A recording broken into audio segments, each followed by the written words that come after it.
soutenir Félix Antoine Tshisekedi Tshilombo. Ozaloza na poto, Ozaloza wapi. Soutien, focus, marche de soutien. Nous allons aller déposer notre mémo de soutien.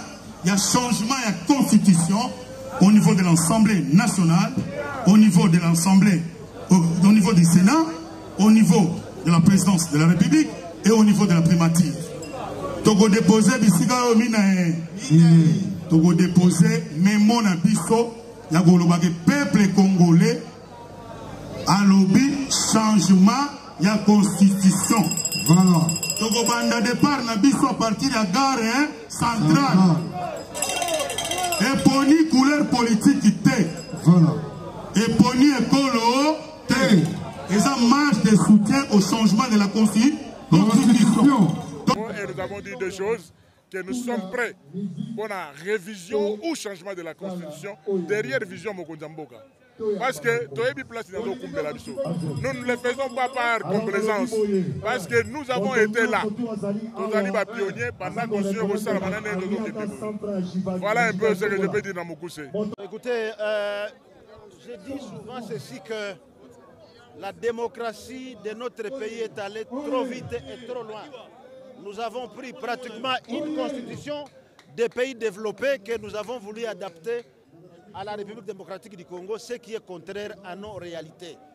J'ai énoncé tout à l'heure quelques articles qui posent problème, notamment l'article 10, quant à la nationalité congolaise que vous connaissez, qui est une et exclusive. Nous sommes en train de proposer la notion de l'irrévocabilité de la nationalité congolaise. C'est-à-dire quoi?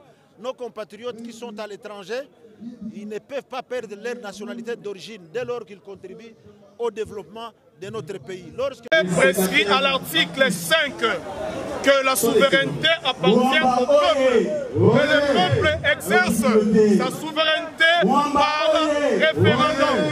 Là, nous répondons directement à tous ceux qui pensent que la constitution actuelle n'a pas prévu un mécanisme pour son changement. Nous leur disons que le peuple souverain a la compétence constitutionnelle en tant que... Puisque personne n'ignore ici que M. Kaska Songojigal, c'est un grand homme politique, il va se décider où est-ce qu'il va aller de manière à ce que les enfants de Mwamba puissent quand même avoir gain de cause dans la gestion actuelle de notre pays. Les autres qui ont soutenu le Konabiso, grand leader na Lemba. Pena Mwamba, na Komba Jigal, Kaska Songo, Yamote. Et c'est moi Zali. Les autres pour te soutenir, to pambola na nyo sazo sala pour na Lemba, pour na développement na Lemba, na cadre ya centre na ye CHIDHD. Babo pena makas pour la nyo sazo sala. Tozo souhaiter bonne chance na parcours na ye politique, na parcours na ye social, na makamunyo sazo sala en tant que politicien, en tant qu'acteur social, n'a pas souhaité qu'à bonne chance na nyo sazo sala na ye nanga yanga ina nanga moto akotate wishigale longi pembe maboko na ye pembe mutembo na ye pembe yanga ina nanga moto akotate na bolingo kolinga kolongwa na parti na yo na koyebisa yo na ye ko déposer pona nga nazokende makambo mosusu etali biso mbale mais nazali so na posa ya kozala te mais au moins na respecter parole na nga voilà et ça s'est fait poliment mokonzi wana pa komeninga en tout cas okotika na leki na nga tokabwani na pe l'homme de parole bon mbao nyonso etikalela bangungu ya ngungu Jigal aza vrai leader ya Congo. Yes, grand leader. Parce que à des gens a dit ça au salon on a Mwamba. Au chango na chango ou bien na funa. Voilà. Vous bien que au chango na funa. Donc ça au chango na tête au chango monga fula. C'est pour vous prouver que je suis partout. Bolam est pour la caté. Voilà. Ça rappelle la date d'expiration. Vaut mieux avoir l'éternel qu'avoir Bolam Mokina. Dollar y a parti. Voilà. Comme nous l'avons fait chez l'autre là, et tous les hauts cadres qui sont ici doivent acheter leur carte. Voilà. Ça, c'est notre label. Nous aimons entrer dans des partis politiques.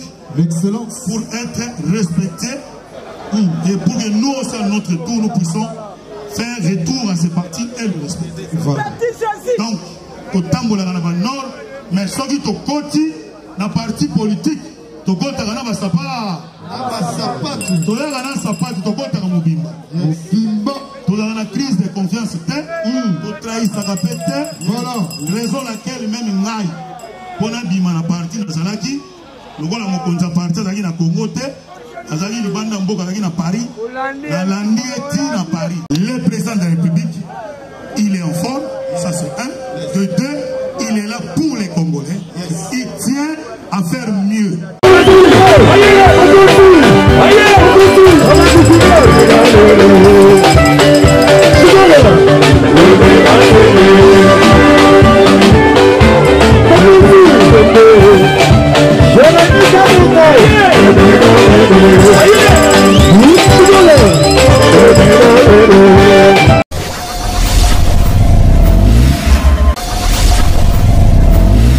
Abonnez-vous sur Okapi Communication.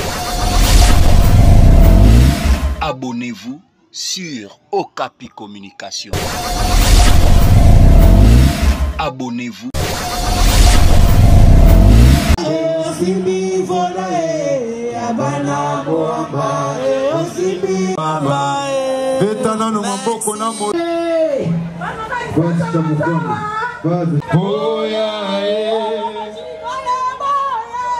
Oya ezikala bengi biso lelo yo. Oya poto sangana zigala bengi biso lelo yo. Sangana zigala bengi biso lelo. Zigala zakoleka.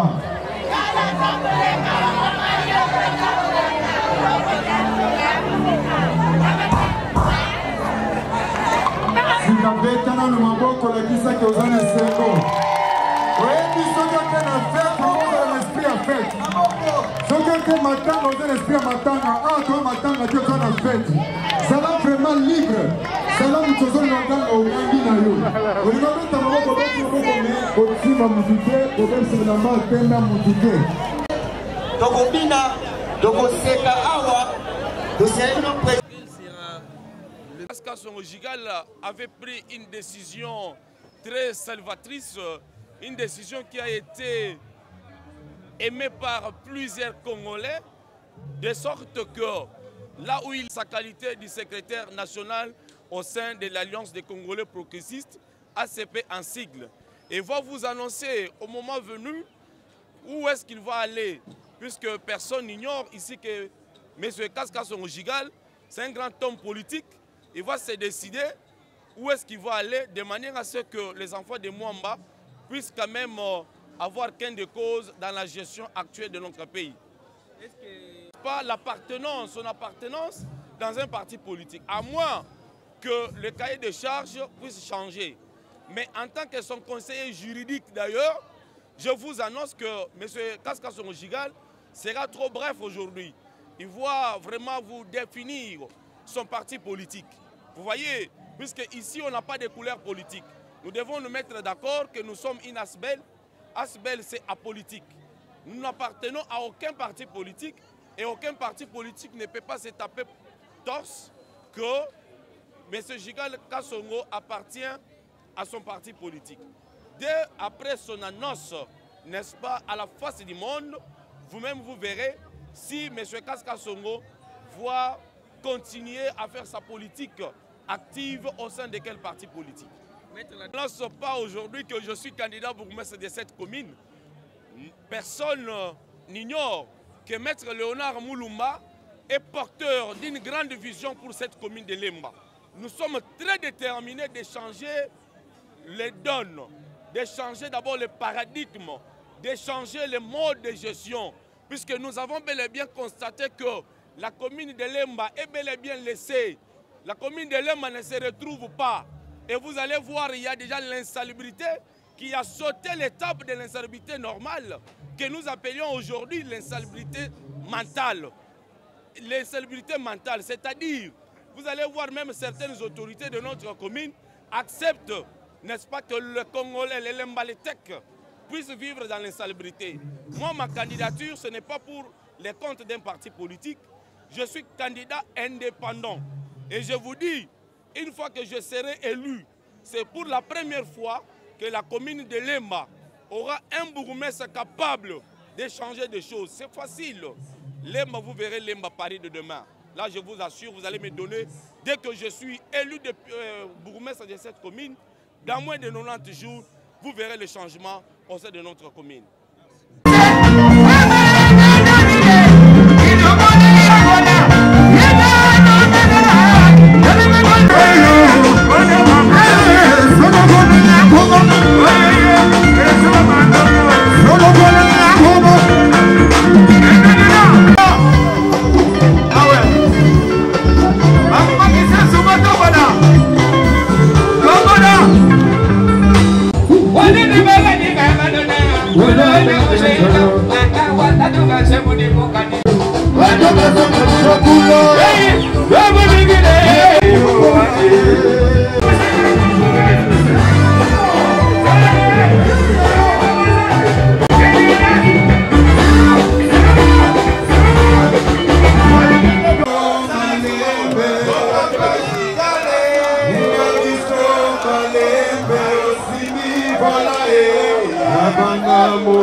Azalikoya Fati Beto, Azalikoya Ye Beto Nanga, Neva Kapuesta.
nanga, yanga inajiga nanga, moto akotate, moto akotate.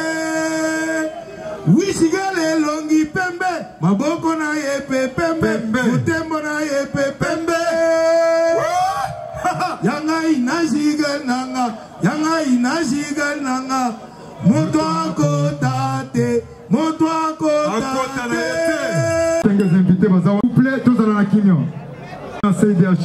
Là, un ou des autres ensemble, mon nom, je serai au milieu d'eux. Tu étais présence, là, on s'en met à l'absence totale, la diable et la catastrophe. Parlez là-dedans.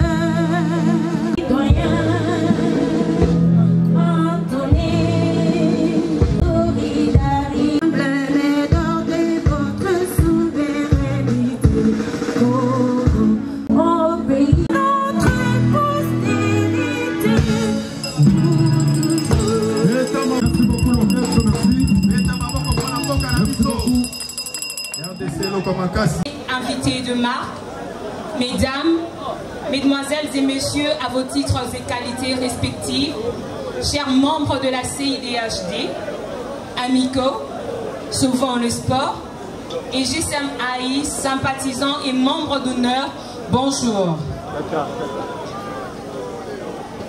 C'est pour nous un immense honneur de se tenir devant vous en ce jour grandiose pour vous souhaiter très cordialement la bienvenue à l'occasion de cet événement de grande envergure sous le thème « Le réarmement moral pour l'inclusion à la citoyenneté sans discrimination ». En effet, nous sommes la centrale d'initiative pour le développement humain durable, CIDHD en sigle, dont le siège social est situé sur l'avenue Kandjeke, 1185, quartier Montrandel, dans la commune de Lemba, qui regorge en son sein plusieurs structures, notamment la Générale de Culture Management Africa International, GSM AI en sigle, souvent le sport, qui est caractérisé par la défense de tout intérêt de sportifs, l'association de motocyclistes intègre du Congo Amico, en sigle, qui est une association qui regorge plusieurs motocyclistes de la République démocratique du Congo, dans le but de les encadrer pour redorer l'image de ces secteurs. Et nous faisons appel aux autres motocyclistes qui traînent encore en dehors de cette aimable vision de s'y adhérer.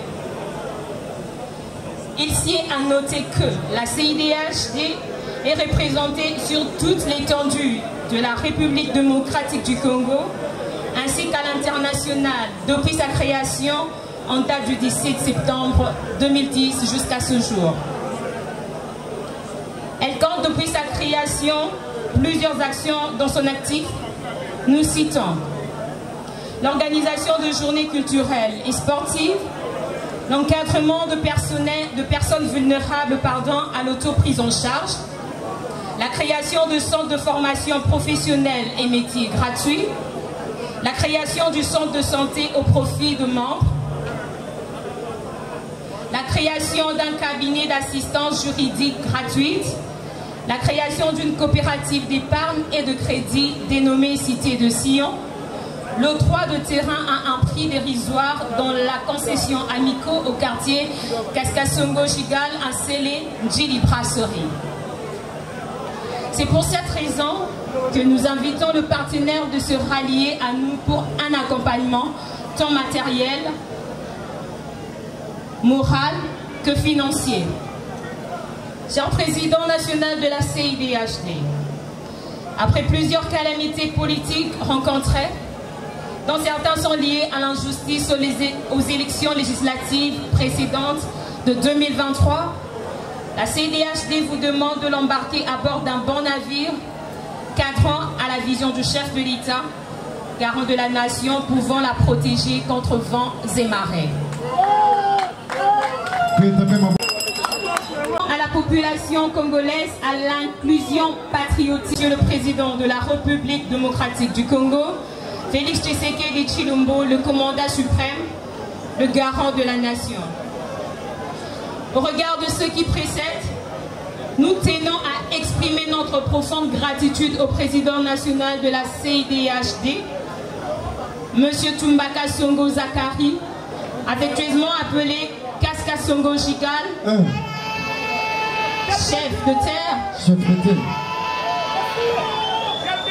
Massou Ayatata Noah, ennemi de la souffrance du peuple. L'aigle royal. Matembelia Simandako, pour son engagement et dévouement d'accompagner la vision du chef de l'État, son Excellence Monsieur le Président de la République, Félix Antoine Tshisekedi Tshilombo, depuis son avènement à la présidence de la République en 2019 jusqu'à ce jour. Par la même occasion, nous lui demandons de regarder avec un œil particulier tous les efforts consentis ces dignes fils du pays, Kaska Songo Gigal, qui a servi sa nation avec ses moyens de bord en accompagnant sa vision. Vraiment. Cher Président national, laissez-nous vous dire que la CIDHD, Amico, Sauvant le sport, et GSMAI reste loyal et fidèle à votre positionnement et orientation politique. Président national Kaska Songo Gigal, que vive son Excellence Monsieur le Président Félix Tshisekedi Tshilombo, et que Dieu bénisse la République démocratique du Congo. Je vous remercie.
En tout cas, Longonia, Bobo Ibolaï, la ONG, la Bisso, président Gigal Kasongo, Djambe Simayo, Bakongo Bazarao. Merci. Les autres qui soutenir de Konabiso, Oaza, grand leader na Lemba. Pena Moama, na Komba Gigal, Kaskaso, Yamote. Et c'est moi, Zali. Les autres pour te soutenir, to pambola na nyonso azosala mpona lemba mpona développement na lemba na cadre ya centre na ye CHIDHD mabongo mpena makasi mpona nyonso azosala tozosouhaite ye bonne chance na parcours na ye politique na parcours na ye social na makambo nyonso azosala en tant que politicien, en tant qu'acteur social. Nous souhaitons une bonne chance na nyonso azosala na ye na bana lemba toza toujours na sima na ye pour te soutenir akende kaka liboso. Merci beaucoup. Siège ya institution ngai na lingomba na ngai front pour la 4e république. Le président Gigal Kasongo na ba mangomba na ye nyonso CIDHD tosa CIHD aussi GSM Africa tozali bongo kosenga na bakongolais nyonso pe na bakinois to soutenir projet ya changement ya constitution ya mboka na biso ezali bongo te toza kosenga boye ngai na président Gigal Kasongo toza kotambola elongo tolobi ete Constitution oyo toza nango oyo esengeli tobongola yango. Eza bongo to bongo te. Bongo. Son Excellence Félix Antoine Tshisekedi Tshilombo a initié projet à changement de constitution et kende na niveau ya parlement biso GSM Africa na front pour la 4e république toko soutenir yango toko changer constitution prescrit à l'article 5 que la souveraineté appartient au peuple et le peuple exerce sa souveraineté par référendum. Là, nous répondons directement à tous ceux qui pensent que la constitution actuelle n'a pas prévu un mécanisme pour son changement. Nous leur disons que le peuple souverain a la compétence constitutionnelle en tant que pouvoir constitutionnel en tant que pouvoir. Nanaouti Sud Kivu. La CPLI reçoit invitation la centrale d'initiative pour le développement humain durable. CIDHD. Merci beaucoup na Kaska Songo Jigal. Masuwa. Na retenir makambo misatu awa aba intervenant au Basilisi Koleka. Basengi Jigal Kaska Songo alukela bango pacto ou bien parti politique. Deuxième chose, balobi changement de la constitution. Troisième chose, balobi nani mutu atanga constitution otsanango awa. Namoni batu nyonso balobi nano batanga yango teme bayokaka yango. Nalingi napesa makanisi na ngai. Le 23, mokonzi ya mboka Félix Antoine Tshisekedi Tshilombo azwi makanisi oyo ezokokana na centrale na biso awa. Eza développement humain durable. Développement durable wana ekoki kosalema malamu te na constitution oyo toza nango. Il faut to changer constitution. Nakopesa bino mwa exemple mike. Makambo eza ebele mais nakopesa au moins 5 exemples. okomona bandako okomona bafamille bazozwa bambongo ezobita bandeko na biso bakongole oyo baza banda atelemi azorelever défi alobi a bandeko na biso bazala biso bakongole te oyo koya na 2020 bandeko na biso bazala poso bazala biso bakongole te souhaiter bon vent na oyo bazala bakongole parce que okonzi ya mboka. Écoutez, je dis souvent ceci que la démocratie de notre pays est allée trop vite et trop loin. Nous avons pris pratiquement une constitution des pays développés que nous avons voulu adapter à la République démocratique du Congo, ce qui est contraire à nos réalités. J'ai énoncé tout à l'heure quelques articles qui posent problème, notamment l'article 10, quant à la nationalité congolaise que vous connaissez, qui est une et exclusive. Nous sommes en train de proposer la notion de l'irrévocabilité de la nationalité congolaise. C'est-à-dire quoi?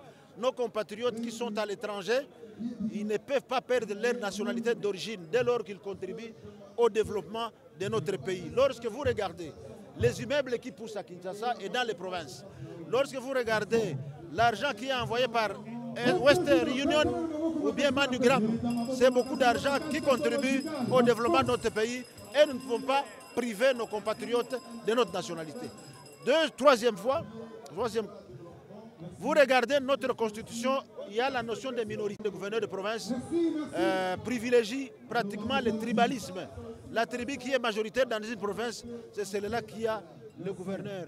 Nous sommes... Sécurité, sécurité, sécurité.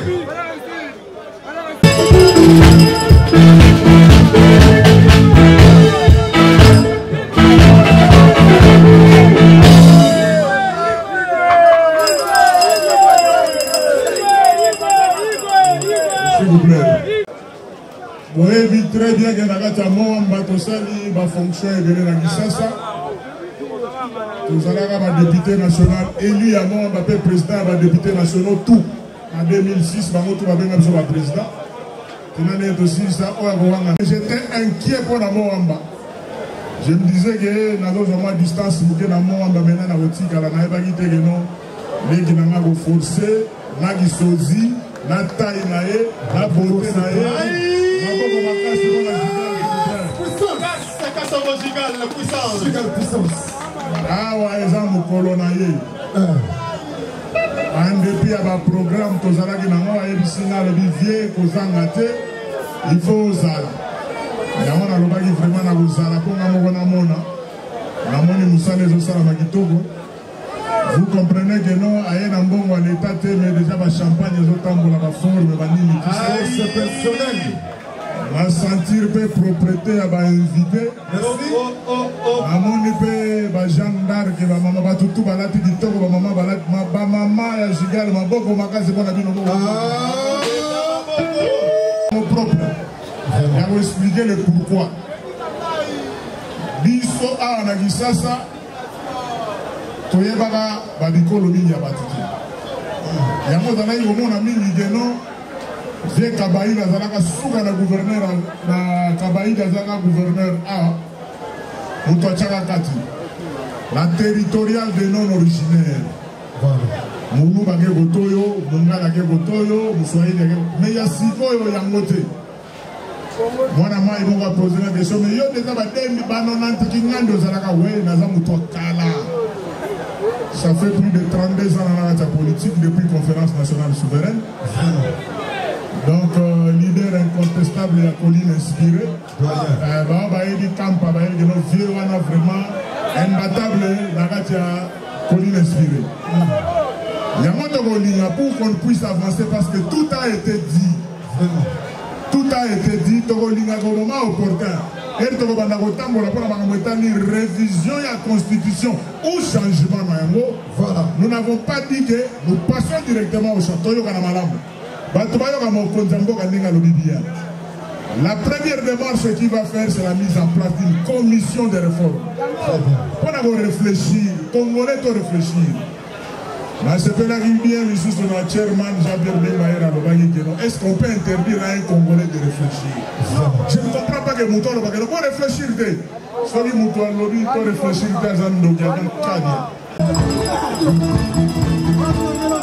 merci les amis de la presse, merci beaucoup. On a démarré à Maramoko, à Zui.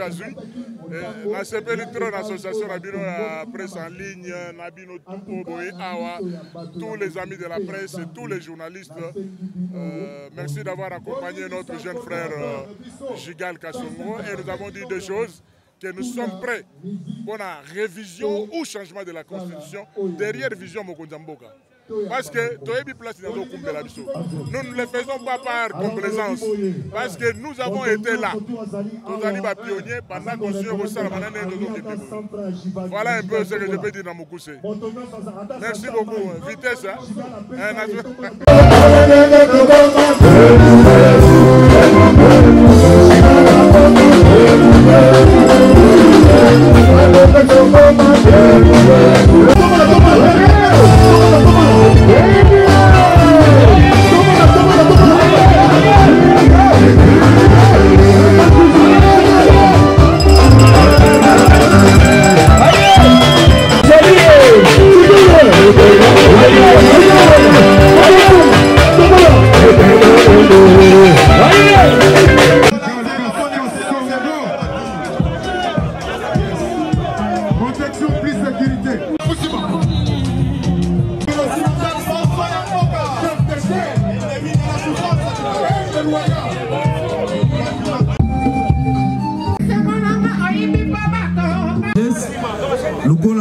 Honorable sénateur,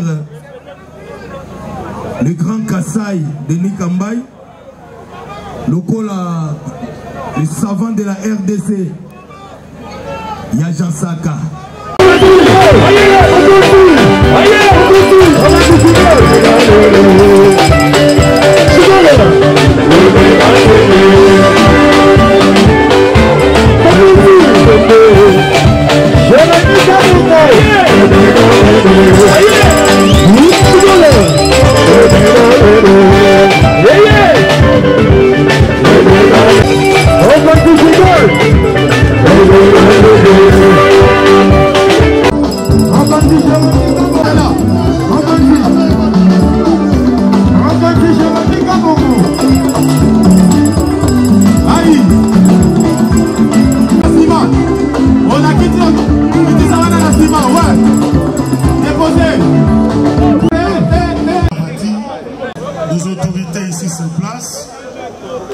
ça est belé.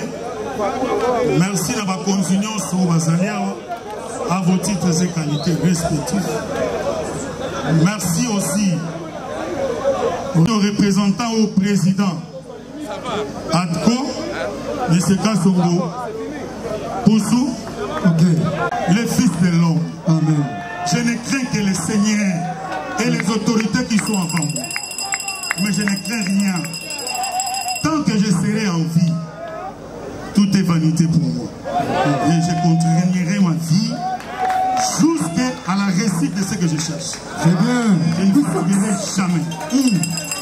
Au moins retenez ça.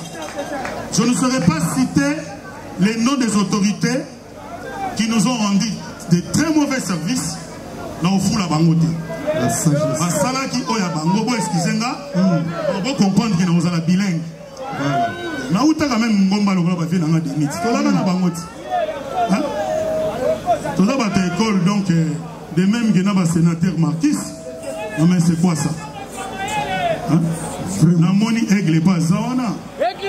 Cadre na biso kolo ba kutu te. Makofi na makofi. Si ma toujours ya grand leader Denis Kamba Simbumbu. Alors tokotanga bango te, bango basalaki musala na bango. Mutuka moko na kotanga kombo na ye Kadima. Yoka eloko. Kadima aura pour la suite avec l'Éternel. Les jugements célestes, pas moi. Je peux prouver toutes les preuves ici. Mais si le Kabbalah était déjà scellé, mes preuves n'auront pas de effet. Ça ne sera pas utile. Attends, la Bémissi 50 000 enfants. Ce que tu as déjà scellé dans Maël Moto. Il y a Moto. Mais ce qui est vrai, ils savent qu'à Moamba, les premiers élus réels du peuple, c'est Gigal. Leader incontestable. Sans autre forme de procès. Voilà. Je sais que vous êtes Béléao. Toyebi. Pebango pe bayebi. Mais lokola, oh salamagi salamagi. On dit merci à l'Éternel. Amen. Et on reste fidèle et attaché loyaux derrière les chefs de l'État, Félix Antoine Tshisekedi Tshilombo. Sans votre forme de procès. Parce que dans une question belé, au bandit de soutenir le président de la République depuis 2019 aux Unis. Il y a une question on est à Dongolomis. Est-ce que pour soutenir mon Konzamboka, il faut qu'on ait un logo? Tant que yango pe boya evolobate, vraiment. Mais je n'ai pas déjà dit. Je suis en forme. Ça va. Tant que le Seigneur me bénit, n'a pas prié mon Konzamboka. Je répète et j'insiste. Je suis derrière les garants de la nation. Félix Antoine Tshisekedi Tshilombo. Les autres. Voilà. Ma contriboli misanga na retenir bino mingi. Vraiment faut le babilo gogoyo. Mutuana vous pouvez permettre avec muta PPRD. Moi je dis bon, moi j'étais du PPRD, OK? Je me dis mais nous avons les grands responsables politiques dans ce pays qui ont été des PPRD qui sont aux côtés de Félix Antoine Tshisekedi Tshilombo, président de la République. Mais détrompez-vous. Gigal n'a jamais été des PPRD. Depuis qu'il y a son PPRD Tissigo. Vraiment. Pour battre PPRD, mais c'est pas aussi mal, c'est un parti politique. N'est pas parti, non, c'est un parti politique. Et ce parti politique, ils n'ont pas aussi tué.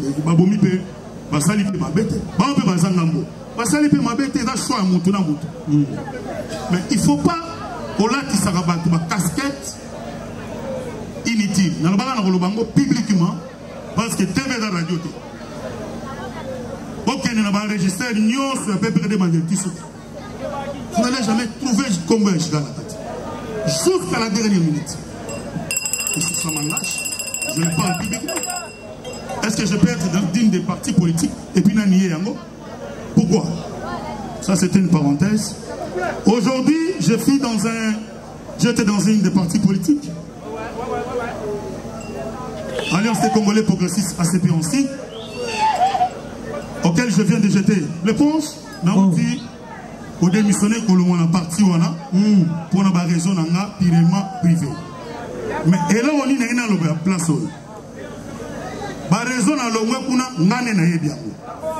Coordination nga pe yebia. Ezala mabe, ezala malam. Nous ne sommes pas de l'école, il y a une insulte, il y a une autorité morale à ma partie. Voilà. Parce que je ne peux pas comprendre qu'un parti où j'étais hier, quelqu'un que j'appelais autorité morale, président, et aujourd'hui, nous avons dit c'est inconcevable. Nama benaye, nama lamunaye, atikala na yango. Mais qu'on les a à la place publique, au finga, ngobila saliboy, non, ils sont tous dans l'école ou à la tête. Très bien. Nous, c'est la politique derrière la vision du président de la République, l'infatigable Fatih Berton. Et je crois que Wana doit évoluer bien. Ma maman, vous avez retourné en très bonne santé. Oyo Kulu Tunanga Denis Aouti Goloba Awa, le sénateur Denis Kambaye.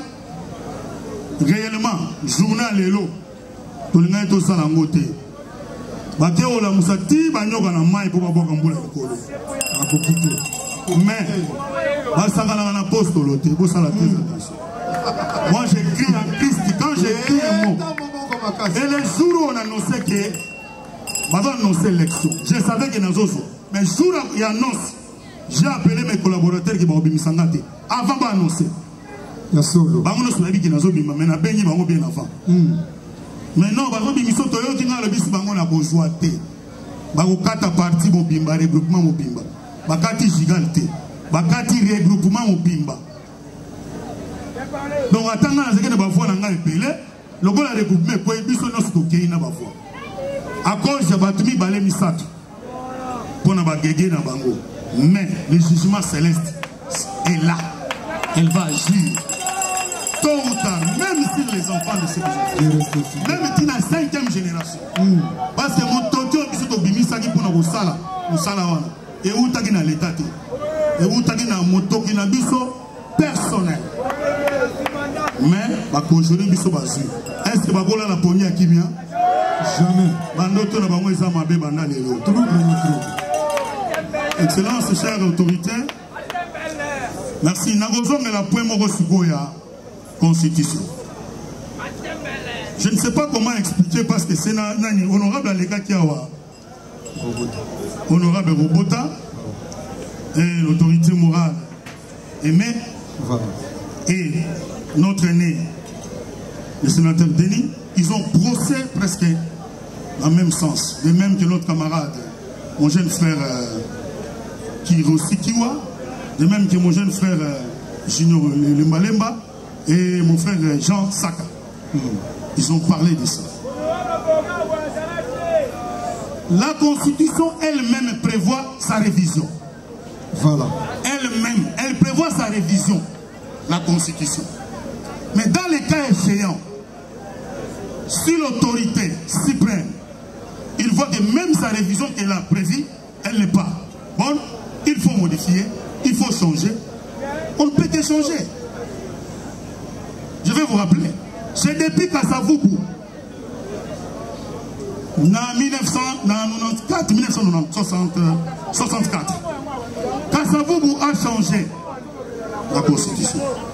Mobutu Aye, en 1994, Mobutu a changé la Constitution. Kabila Aye, va revoir la Constitution. Kabila Lissous va revoir la ressources en 2006. Donc, tous ans, la 6 constitutions changées. Autre, c'est la haute. Et c'est en 2006. Voilà. D'ailleurs, la République démocratique du Congo, tous les présidents qui veulent bien travailler pour l'intérêt et les comptes de son peuple, il ne peut que changer la constitution. Il n'est pas premier. Voilà. Il n'est pas le premier. Alors, premier président, bon, elle ou on a pour l'année de Bobo Yakati. Elle est l'Assemblée nationale, elle est l'Assemblée là-bas.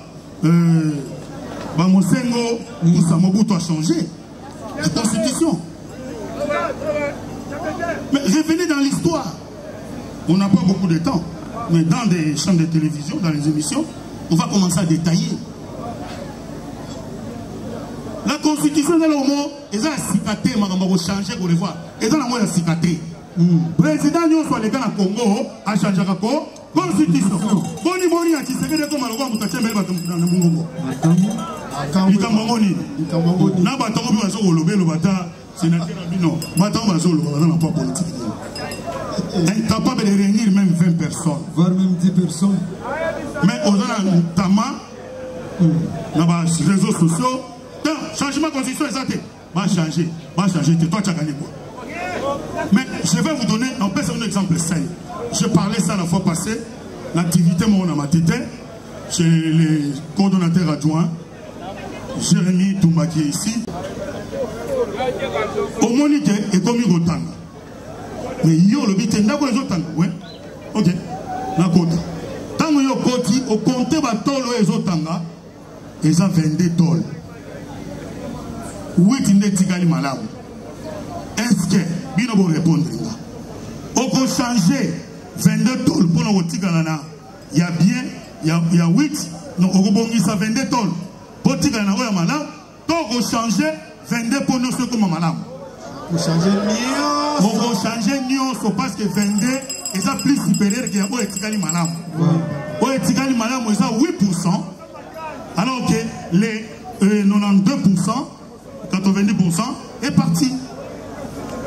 Donc on a l'obligation d'échanger. Pour moi, elle est bien. Il y aura les hommes intelligents, il y aura tout ce qui est prévu. Mais pour moi, Gigal Kassoro, en tout cas, c'est dans le président de la République, Félix Antoine Tshisekedi Tshilombo. Si réellement il se sent que pour qu'il puisse bien travailler dans toute quiétude, il faut changer la constitution. Pas question de révision, changement automatique. Voilà. C'est la moindre des choses. Là, nous allons évoluer. Mais vous êtes en train de dire, bonjour le baguette, alors tant pour l'avion, alors qu'il y a une gauche-droite. Mais il a fait ça pour l'intérêt du peuple congolais. Voilà. Mais actionner le monde entier pour l'Oluka Kimia. Mais il trouve que, avec l'Oluka Kimia Libanda, alors que Kimia na kati bitumela na kati anda kuna ye. Ezo utela na mikande na anda kuna ye. Nezo pesa batu wana makasi. Voilà. Bazo bandenge ni na kozo force à partir de mikanda, o ya za na ngwe pa na ye. La moindre des choses c'est quoi? Il a sillonné le monde entier. Mais nyama o ela galidesu eza na wapi? Akati galidesu. Ba ebisiye awate makambo eza ka na ndako na ye. Voilà. Longola baton, yozo lingo bongisa baton, ko bongisa te. Longola. Longola changé. Est-ce que vous avez bien compris le message? Très bien compris, c'est très clair. Je le répète, c'est depuis Kassavoubou qu'on change toujours les constitutions. Kassavoubou a changé. Le président de la République, comme lui-même le dit, les garants de la nation, nous les disons d'échanger la constitution.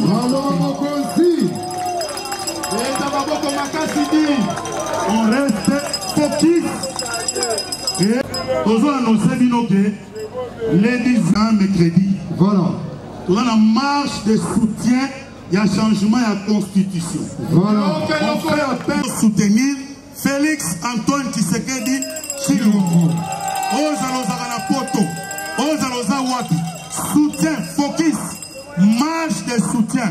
Nous allons aller déposer notre mémo de soutien.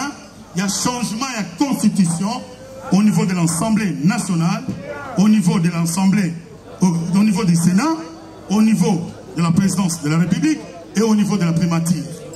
Togo déposer bisiga Togo déposer mémo na biso ya golobake peuple congolais a lobby changement ya constitution. Voilà. Togo banda départ na biso à partir de la gare centrale. Et poni couleur politique té. Voilà. Et poni écolo té. Et ça marche de soutien au changement de la constitution. Donc ça est logo ya lingi. Voilà. J'ai toujours dit aux gens, je ne cesserai de le répéter parce que les gens font des rédits. Quand vous faites des rédits pour dire que Nzala, tout ça la beauté, oui. Moi je dis oui, Nzala les années. Mais ce qui Nzala dans le monde, mais il est en train de se battre au Nzala. Moi j'ai quitté ici avec mon épouse ici. ici présent. N'accueilli par voie à Kikwit, dans la C. Kikwit, Chikapa, Kananga, Mbujimai. La Tenzela C. Celui qui m'a laissé à Mbujimai, c'est le leader de Kananga plutôt, le leader de Kananga. Ben Jonas, mets-toi debout, tu peux venir ici. L'autorité te voit aussi. Zaona, Yemo Yebike, à départ. Bango ba petit pe bala ndinga biso na biso pe to beta na yo yo zana na niveau na yo wana donc oyeba ke uforme pe bana otango ya kuti yo abisinga litoi papa zao vraiment. Alors ça m'a fait beaucoup de plaisir de vous reconnaître que tata ne azali donc celui qui m'a laissé la kendaki na nzela c'est banzela bazo sala ba plus tu sais nagi longo je ne sais pas nagi lengo silis voilà les camps. Pour attendre le rapina, pour nous donner biso banato kenda, na cabinet ministère du sport, parce que Zalagi, pour nous adopter vraiment. Les boulot, tout le monde a tracteur. C'est ça comme qui chasse au Congo. Congo. Dites-vous que par exemple, place au Zao, tracteur est tout molli et tout molli penacti nassé. Au bas de côté, ici dans ce sala, moyen mon année, ça te pour.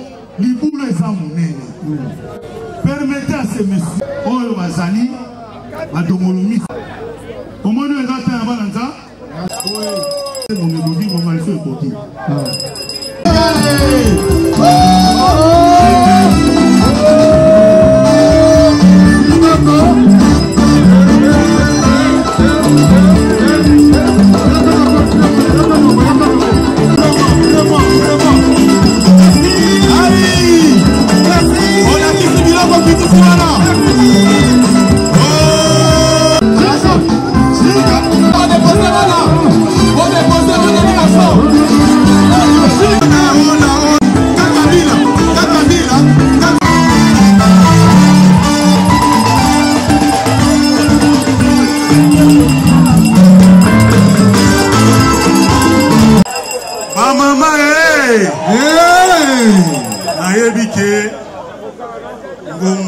Poussani Tini Nabiso et c'est que banana 13h que son nom soit toujours glorifié infiniment. Bao Bayogi Nalobi ke nako komisa nzambe ya lola oya pesi na pe mana bomoi pona zalelo ko na zalelo nayebi ke tokutani na mabe na malamu mais le plus nécessaire c'est le souffle de vie. Très bien. Naza na bomoi. En tout cas, Nzambe azaloko. Amen. Merci na présence ya Bakulutu Nangai. D'abord Kulutu Nangai, notre aîné Denis Kamba ici Mbumbu, le sénateur, qui est le grand formateur aussi. Honorable président national du Sénat, Pascal Aimé Mongo, qui est avec nous sur place. Vraiment, en tout cas, le président de la République, il est en forme, ça c'est un. De deux, il est là pour les Congolais. Il tient à faire mieux. À sa moute.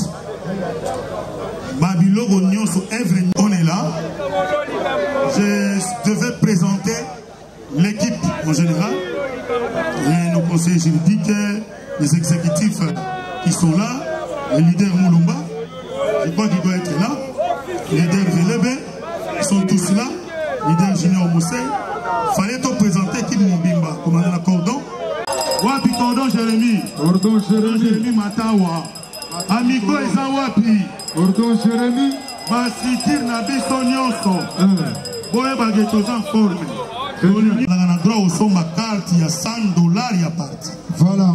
Comme nous l'avons fait chez l'autre là, et tous les hauts cadres qui sont ici doivent acheter leur carte. Voilà. Ça, c'est notre label. Nous aimons entrer dans des partis politiques. L'excellence. Pour être respectés. Et pour que nous aussi, à notre tour, nous puissions faire retour à ces partis et le respecter. Voilà. Donc, au Tambola Nord, mais ce qui est au côté, dans le parti politique, tokotaka na basapa toyaka na sapatu tokotaka mobimba tozala na crise de confiance te totrahisaka mpe te raison laquelle même ngai mpo nabima na parti nazalaki lokola mokonzi ya parti azalaki na Congo te azalaki libanda mboka azalaki na Paris nalandi eti na Paris na kolinga kolongwa na parti na yo nakoyebisa yo naye kodepose mpo na nga nazokende makambo mosusu etali biso mbale mais nazalaki na posa ya kozala te mais au moins na respecte parole na nga et ça s'est fait poliment mokonzi wana pa komeli nga en tout cas okotikala leki na nga tokabwani na pe l'homme de parole donc mbao nyonso etikala eza bangungu ya ngungulu Giga naza vrai leader ya Congo. Yes, grand leader. Parce que à des gens na biso to osala ngona muamba te. To chango na chango ou bien na funa. Moyeba ngo bien que to chana funa. Donc so to chango na te to go chana monga fula. C'est pour vous prouver que je suis partout. Bolamo et pour la kate. Voilà. Ça rappelle la date d'expiration. Vaut mieux avoir l'éternel qu'avoir Bolamo Mokina. Remerciement à ma leader Nyonso. Les camps, je crois que c'est au Kotadi. Ma leader Nyonso va soutenir activité. Savoir vivre le Nyonso. Maintenant, au Mata, au Kita, Azala Sima Fati. Voilà.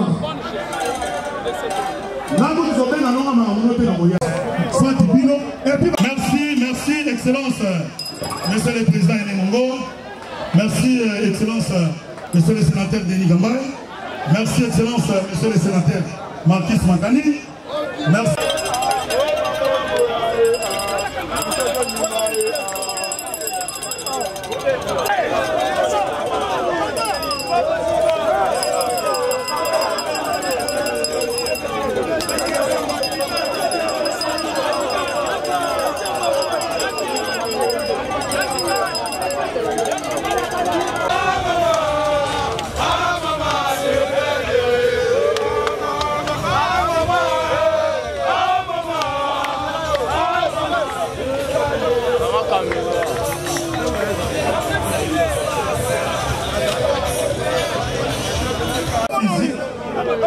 D'abord, pour quand Bokati m'a répondre, appelle la Nabota la Bomona. Merci à toutes les autorités de place ici. En tout cas, Bamamou, Mibali, Bata, ça. Nous avons moko zangaki na 9 points kokasa. Libala coûte ça à 15 à 20 koufi. Ni ya mwesi la kate. Nakamwe. Ndenge to bandi boy. Tina 2028. Likambo ezali. Betana no maboko makasi beta maboko. Beta maboko wali za ba professeur magandenge wa. Lelo ngai pembe, maboko pembe, motema pembe. Na oye bisabino place totelemi. Pembe le sus. Place totelemi. Lelo na oye bisabino place oyo. Après, on va vous donner Sophie. Hein? Ouais. Ah, regardez modérateur. Tu es comme moi. I expliqué mis en place.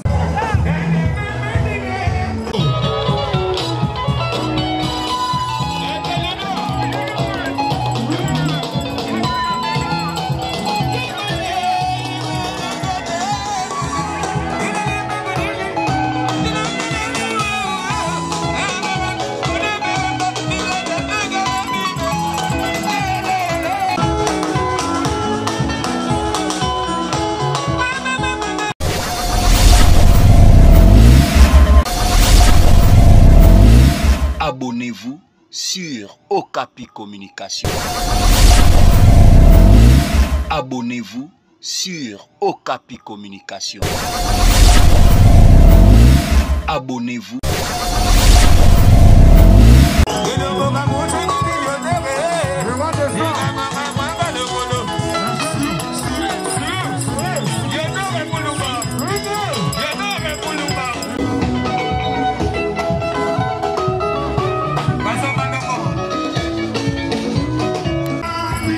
Bye.